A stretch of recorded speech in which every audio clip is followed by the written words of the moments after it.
garage never closes. So.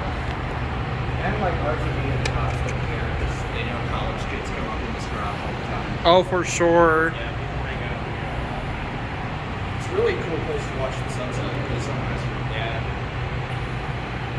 Man, it's a really nice one. The garage is pretty cool. The campus shuttle comes here? I guess so, yeah.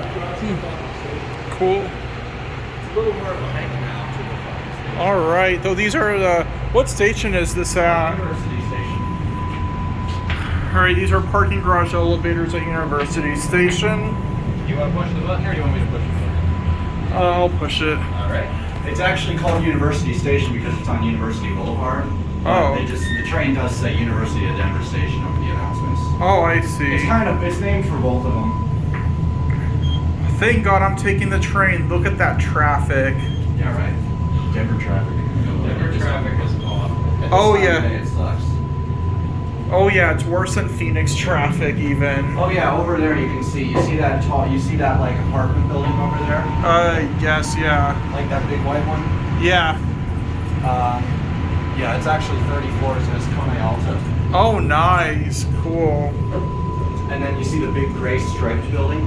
Yeah. That is some of the only gearless US elevators in the world. No way. They're modded by Kone, but still, they're the fastest US elevators currently now. Oh, that'd be cool to ride How fast them. are they? Like, I think 700 or 800. 800? Yeah, But they usually, con it though. usually US's for like 20 floors will go 400 feet per minute. Oh, 350. There was one that, you saw that one at, Cheese and Club Apartments that was 18 hours.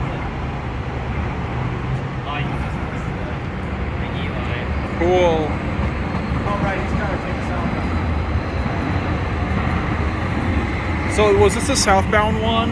Yeah, it is the southbound one. Okay, I guess we'll get